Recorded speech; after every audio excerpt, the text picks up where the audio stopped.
My name is Joe Meni from Gwyn. Joe Meni from Gwyn. Yes. And what was your position in the military? Well, I was to begin with. I was drafted in service before the war.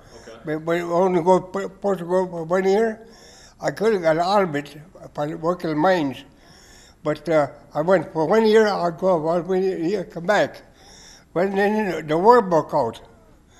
After the war broke out, I ended up in Dhaka, India, Dhaka in Calcutta, India. And I was with the 2nd Air Commandos up there. And when we took over, where the 1st Air Commandos were at the time the war broke out. But the 1st Air Commander was British.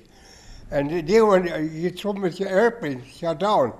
When the war broke out, we took over, because they were still in the war.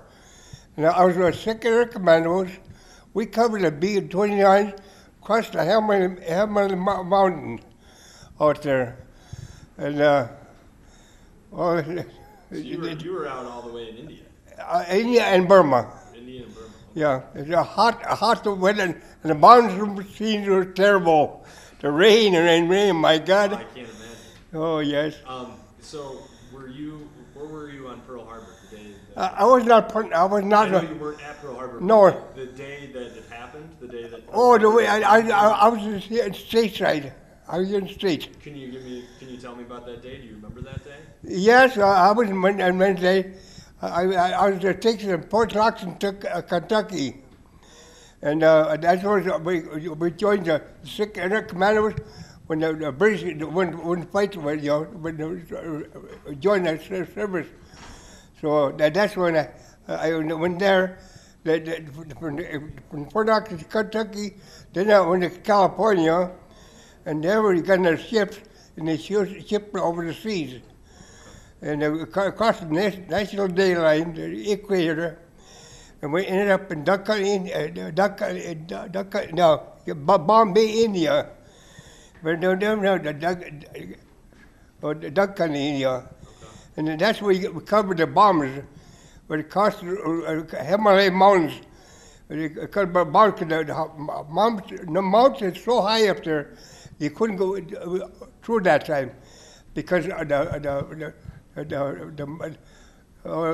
radio was going to go that far up, and we between the mountains. That's where you covered the bombers. They crossed over. They hit Japan, China, and Japan. Okay. The day that, because tomorrow is the anniversary of Pearl Yes. Harbor. What was it like living, when you first heard that Pearl Harbor was bombed? What was the reaction in your town? That's quite a surprise. Well, they say we want to push 1 year, then the duration plus. And of course, war broke out. Well, we all got scared. We were scared, and we knew we had to go. Okay. So they put us in a train. I was stationed Godmansfield, Kentucky at the time, and the ship out California. That's where they put on the ship and shipped in Dhaka, India, ship first. Okay. And then Bombay and Karachi and all and the places. Was people in your town, were they scared? Were they angry? We all were surprised and were awfully scared. Awfully scared. You bet we are. Did you feel like you wanted to get back at them? Did it make you want to join the army? Oh, I tell you, I was scared of that. To tell you the truth, I don't know how to explain it. The job had to be done, so we went. Okay. And when you went, what was the reaction of people in town to you guys going, and even when you came home, given that? Well, when we first went out there, there's no war. We all surprised and scared. And when there was, the job had to be done. So, and the people at home felt just as bad as our soldiers, because we all of a sudden, we're gone. See, and after on the way home, that's something else. We were ready. We're going to have big invasion of Japan. The second bomb scared them the day I saw them. So we were already to clean Japan off the map. That's when Japan threw their hands up in the air and surrendered. Well, instead of shipping it upward, put it in a boat and ship it back to the United States. Now, this is the funny part of it. We left there, it was 96 degrees in December month, and in the end of December, we landed in New York at 30 below zero. So you can imagine how we felt with summer clothes on, cold, and hot weather, cold weather, and I'll tell you, it was cold. Did you feel that in making Japan surrender that you were vindication? Did you feel like you had done your job? Well, I'll tell you what, at a time like that, the feeling is you're happy, you're free.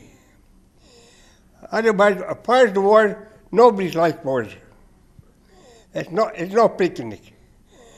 So we all were glad. I suppose the enemies felt the same way. Because nobody likes wars. It's not a beautiful picture. So we were all glad to go over it. We're free. We come home again. What do you feel? And I know you have Veterans Day and Memorial Day and things like that. Yeah. What do you feel people should know when you're remembering? That's a hard question. People don't know because people were all homesick, lonesome, and scared, really scared. But we don't know. We're here today, tomorrow we're gone. So in a case like that, the job had to be done. We had no choice. We all went out there, did our jobs, and come home. And awful glad to come home. There's no place like home.